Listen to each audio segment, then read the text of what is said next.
बिस्मिल्लाहिर्रहमानिर्रहीम। अस्सलाम वालेकुम नाज़रीन, मैं हूं Kabbar Zaidi. Supreme court of Pakistan हम मौजूद हैं। जस्टिस बाबर सत्तार के हवाले से हमारे पास बड़ी अपडेट है, वो आपके साथ शेयर करेंगे।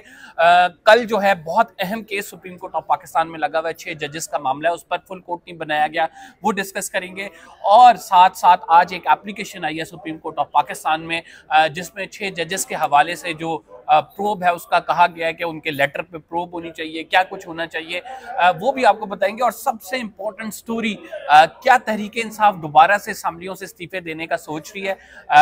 साहबजादा हामिद रजा ने एक बड़ी स्टेटमेंट दी है। तहरीक इंसाफ के अंदर क्या चल रहा है, ये तमाम चीज़ें हम आपके साथ शेयर करने जा रहे हैं इस व्लॉग में। अगर आपने अभी तक चैनल को सब्सक्राइब नहीं किया तो सब्सक्राइब जरूर कर दें, बेल का आइकन जरूर दबाएं। सोहेल रशीद साहब हमारे साथ मौजूद हैं। सोहेल, इस्लामाबाद का मौसम बड़ा ठंडा हो गया, यहाँ पे खड़े हुए इस टाइम मुझे एक शर्ट में बड़ी ठंड लग रही है।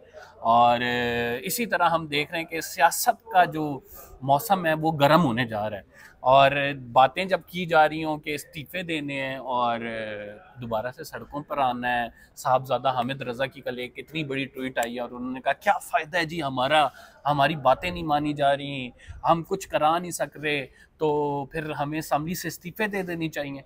और तहरीक इंसाफ, मेरा नहीं ख्याल कि ये तो हो सकता है साहबजादा हामिद रजा की अपनी सोच हो, तहरीक इंसाफ के लोगों की अब ये सोच होगी, लेकिन कहीं ना कहीं पार्टी में ये बातें भी हो रही हैं। क्या कहते हैं इस वक्त? अगर तहरीक इंसाफ इस्तीफे देने का सोच रही है तो तहरीक इंसाफ वही गलती दोहराएगी जो 2 साल पहले दोहराई थी। और इस बार टेन्योर भी लंबा है कि इस बार इलेक्शन का मुतालबा भी वो नहीं कर सकेंगे अभी, क्योंकि 5 साल तो कहीं नहीं गए हुए। तो सड़कों पे एहतजाज का इस वक्त स्पेस नहीं है। माहौल होता है ना, आपको सियासत देख के माहौल करनी होती है। इस वक्त पाकिस्तान में सड़कों पे बहुत ज़्यादा किसी मौसर एहतजाज, रैली या धरने की स्पेस नहीं है। 9 मई के बाद सिचुएशन बहुत बदली है पाकिस्तान में और वक्त लगेगा दोबारा वो स्पेस लेने के लिए, जो कि खोई जा चुकी है। तो ऐसे में हामिद रजा साहब का ये स्टेटमेंट तो मैं प्रेशर टैक्टिक्स भी नहीं समझ रहा ना कि इससे कोई प्रेशर पड़ेगा, क्योंकि सबको पता है कि आप नहीं करना पीटीआई ने। और पीटीआई के अंदर ये रियलाइजेशन मौजूद है कि उन्होंने तब गलती की थी, कि वो इसका खुल के इजहार कभी नहीं कर रहे। इस बार पीटीआई अभी इस्तीफे नहीं देने वाली। उसकी वजह यह है कि 9 मई के बाद उनको पहली स्पेस ये मिली है कि वो पार्लियामेंट के अंदर खुल के किसी चीज़ पे डिबेट करते हैं, बोलते हैं, और उसके ऊपर उनके ऊपर कोई पर्चा नहीं कटता, क्योंकि पार्लियामेंट ऐसा फोरम है जो आपको ये प्रोटेक्शन देता है। तो उस वाहिद फोरम को भी वो छोड़ देंगे, तो ऐसा तो होता नजर नहीं आता। पार्लियामेंट से इस्तीफे इन्होंने दिए थे तब भी शौक से, और बाद में ये फिर हाईकोर्ट गए थे कि हमारे इस्तीफे मंजूर ना किए जाएं, तो उस वक्त देर हो चुकी थी। इस बार ऐसा ये कुछ भी करने वाले नहीं है। और सरदार याद सादिक स्पीकर हैं।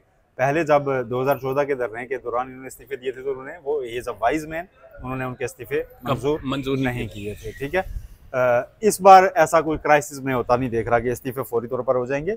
ये पता नहीं क्यों साहबजादा साहब ने ये स्टेटमेंट दे दिया।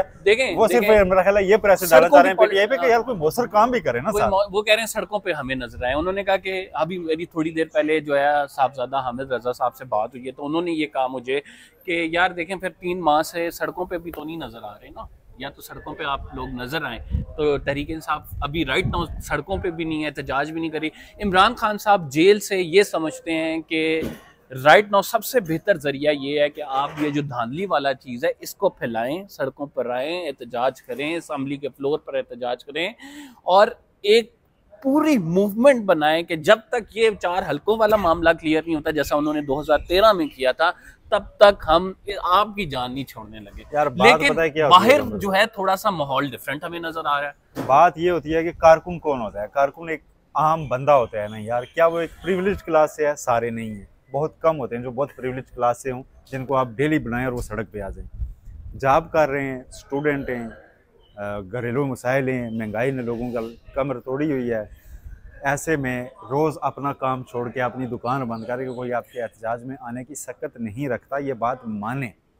ठीक है, और पीटीआई से बेहतर कोई नहीं जानता। आज से 10 साल पहले जब यहाँ एक धरना बैठा हुआ था, तो उसको फिर जिस तरह चलाया जा रहा था, जिस तरह से फंडिंग की जा रही थी, फिर उसको जिस तरह से रीडिफाइन किया गया कि डेली शाम को एक कट हुआ करेगा, तो वो फिर आज ही केपी वाले बंदे लेंगे, आज फलां बंदे लेंगे, तो ऐसे करके वो भी चला था।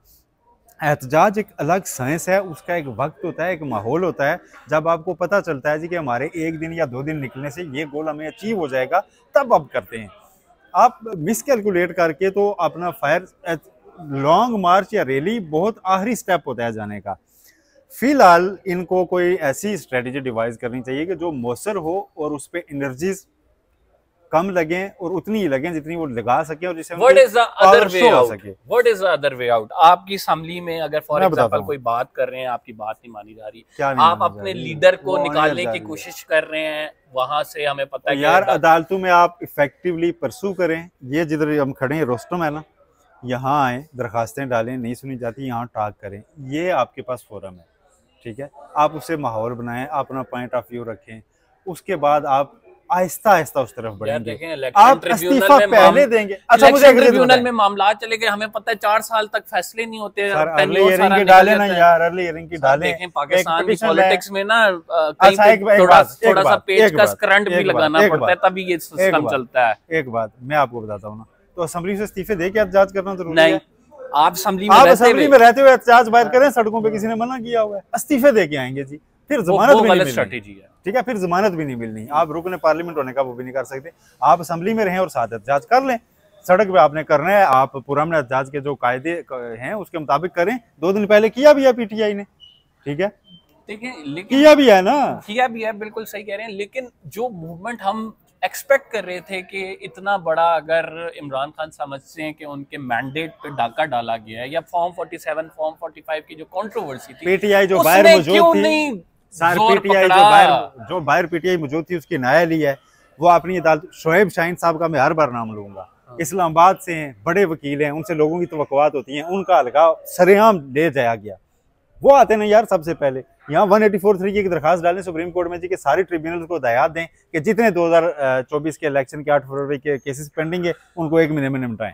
अच्छा, आपको याद है कि एक मैरियट क्यों नहीं डालते? मैंने रोका, एहतजाज कर रहे हैं, इस्तीफे देने। नहीं, तहरीके इंसाफ में एक मैरियट में प्रेस कॉन्फ्रेंस की थी, जो पहला तहरीके इंसाफ का बारिश का पहला कतरा साबित हुआ था 9 मई के बाद, जिसमें तमाम इन्होंने MNAs को बुलाया था, MPs को बुलाया था और फॉर्म 45 दिखाए थे, ठीक है। उस टाइप के इवेंट वो एक दफा होके रुक गया, उस नैरेटिव को आगे लेकर ही नहीं चले। एक आध इंडिविजुअल आकर इधर आके बात कर जाता है, दरखास्तें प्रॉपर डाली नहीं जा रही। तो ये लीगल टीम क्या कर रही है यार? मैं यही तो कह रहा हूँ कि लीगल टीम ऑर्गेनाइज नहीं है, लीगल टीम आके अर्ली हियरिंग्स नहीं डाल रही। यहाँ पे उनके मखसूस नशिस्तों वाला केस पड़ा हुआ है, यहाँ धांधली वाली इमरान खान की अपनी दरखास्त है, शेर अफजल मरवत वाली है, अर्ली हियरिंग डाले ना यार। अच्छा, नहीं डाल रहे। आजकल तो लोग उसी दिन पिटीशन डालते हैं और साथ अर्ली हियरिंग की दरखास्त लगाते हैं, क्यों नहीं डाल रहे? अच्छा, आपको पता है बल्ले वाला केस पर पोस्ट कॉज लिस्ट में आया हुआ है, 29 मई को। बल्ले वाला नहीं, मखसूस नशिस्तों वाला है। नहीं, बल्ले वाला भी अगली प्रपोज कॉज जी प्रपोज्ड में है, और वो देखते हैं वो कब लगता है। लेकिन ये ना बल्ले वाला की लीगल टीम की। अच्छा, एक और जो बात है, कल अब यहाँ पे बड़ा जबरदस्त केस लगा हुआ है, वो 6 जजेस ने जो लेटर लिखा है उसका भी बड़ा प्रेशर बना, और उसके हवाले से 3 बार्स की अभी तक दरखास्तें आ चुकी हैं। उनके एक लेटर लिखने वालों में से एक जज बड़े दबंग तरीके से अब खुलकर चीजें कर रहे हैं। आज वफाकी हुकूमत पैमरा के जो पैमरा है और FIA है, इनकी IB है सॉरी, इनकी जानिब से ऑडियो लीक्स केस में कहा गया था कि जस्टिस बाबर सत्तार इस मामले से अलग हो जाए। उसकी वजूहत ये है कि उन्होंने डायरेक्टली हुकूमत को एक्यूज किया है, और डायरेक्टली हुकूमत में एग्जीक्यूटिव अथॉरिटी इनको कहा है कि ये जजेस की जो है वो ऑडियो के लीक करने के मामले में इन्वॉल्व है। अब अगर इस लेटर की बुनियाद को देखा जाए तो उन्हें इस बेंच में नहीं बैठना चाहिए। इस एतराज को जो है जस्टिस बाबर सत्तार ने ना सिर्फ रद्द किया, बल्कि 5 लाख रुपए जुर्माना भी उन पर डाल दिया गया। केस कौन सा वो सुन रहे थे? केस वो सुन रहे थे साकिब निसार वाला, जो ऑडियो लीक्स केस है, बुशरा बीवी वाला। क्वेश्चन ये है कि ऑडियो ऐसे रिकॉर्ड की जा सकती है और नशर की जा सकती है या नहीं, ठीक है। तो उसमें जस्टिस बाबर सत्तार साहब ने बिल्कुल ठीक किया है कि 5-5 लाख रुपए जुर्माना किया है, लेकिन बहुत गलत किया है कि पेमरा वाली दरखास्त पे इससे भी आगे नहीं गए, क्योंकि पेमरा ने जो दरखास्त दी थी उसमें पेमरा ने अपने खिलाफ वो दरखास्त दी हुई थी और बचत हो गई है पेमरा की, ठीक है। इसमें जस्टिस बाबर सत्तार साहब चाहते तो उस दरखास्त को देखते, उस दरखास्त में लिखा गया हुआ था कि जी पहले जस्टिस मोहसिन अख्तर कियानी साहब ने फैसला दिया हुआ है, वो फैसला किया था साबिक चेयरमैन नायब जस्टिस जावेद इकबाल, उनकी एक खातून के साथ वीडियो एक चैनल ने नशर की थी, पेमरा ने उसे 10 लाख जुर्माना लगाया।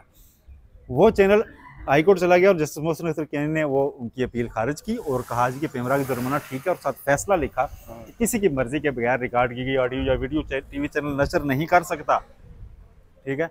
और ऐसी सूरत में जुर्माना ठीक है।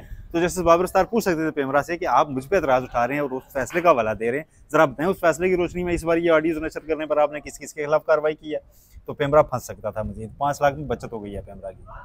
तो अब हम ये देखेंगे कि जस्टिस बाबर सत्तार जिस तरह से अभी नज़र आ रहे हैं, उनके खिलाफ चूंकि कैंपेन भी चल रही थी, इस्लामाबाद हाई कोर्ट से उनकी एक स्टेटमेंट आई और उन्होंने कहा ये मेरे एसेट्स हैं, ये मेरे बीवी बच्चे यहाँ पे रह रहे हैं, ये मेरे जो प्रॉपर्टीज़ हैं, ये मेरी मदर का स्कूल है जिसके बारे में एक्यूज़ किए जा रहे थे। और ये जो बताया जा रही है कैंपेन, इसमें ज़्यादातर मुस्लिम लीग नून के वो अकाउंट शामिल थे जो कि एक हाल ही में उनके मीडिया सेल में शामिल हुए हैं। तो एक बड़ी मुनज़्ज़म कैंपेन बाबर सत्तार के खिलाफ चलाई गई और उसके बाद उन्होंने रिबटल दिया इसका, इस्लामाबाद हाई कोर्ट से स्टेटमेंट आई।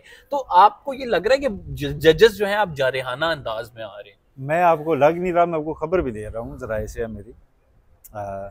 अगर सुप्रीम कोर्ट में ये मामला मजीद लिंगर ऑन किया और कोई मौसर कार्रवाई ना चली तो इस्लामाबाद हाई कोर्ट के जजेस जो है ना, इन सारे मामला के ऊपर मजीद जारहाना जाएंगे, ठीक है। और खत लिखने के बाद से अब तक के जो मामलात हैं ना, जिस तरह से एतराज़ात हो रही हैं, वो उसके ऊपर जुडिशल कार्रवाइयाँ शुरू कर सकते हैं वो, और जो भी वाक़यात उसके बाद उन्हें उसके ऊपर वो मज़ीद अलग से अपनी डोमेन में कार्रवाई शुरू कर सकते हैं।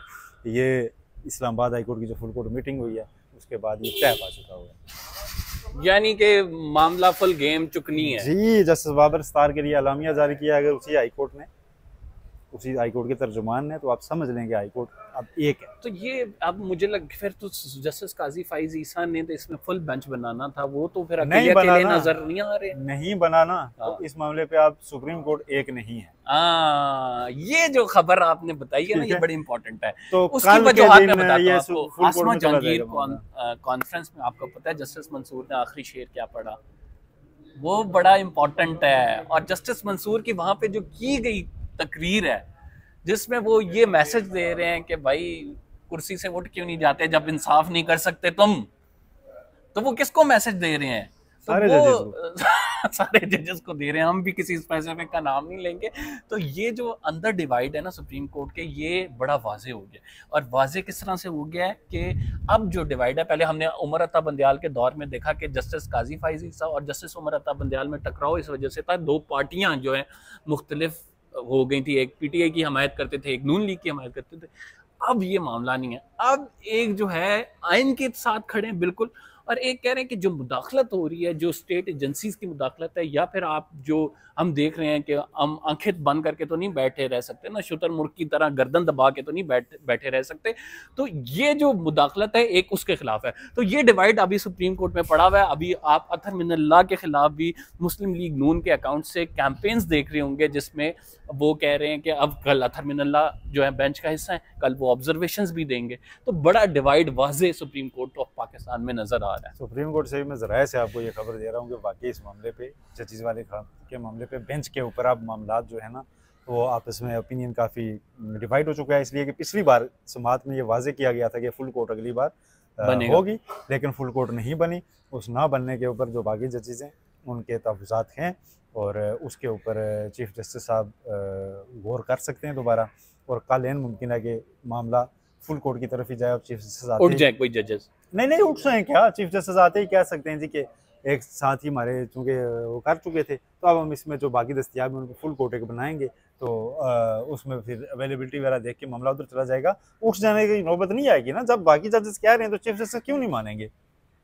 वो तो कहते हैं कि मैं, लेकिन चीफ जस्टिस ने तो पिछली उसमें कहा था कि इस बार बन जाएगा, अभी तक बना भी तो ना बनना एक क्वेश्चन था ना, तो वो क्वेश्चन अब उठ रहा है, तो उसका आंसर अब कल आएगा। चलें जी, देखते हैं क्या आता है। ठंड बड़ी है तो ख़त्म करते हैं आज का व्लॉग। आपको भी बड़ा हम तंग करते हैं, तो कंपल सैदी को इजाज़त दीजिए। अगर आपने चैनल को सब्सक्राइब नहीं किया तो सब्सक्राइब ज़रूर कर लें, बेल का आइकन ज़रूर दबाएं। इंशाल्लाह अगले व्लॉग में आपसे मुलाकात होती है। अपना ज़रूर ख्याल रखिए। अल्लाह निगहबान।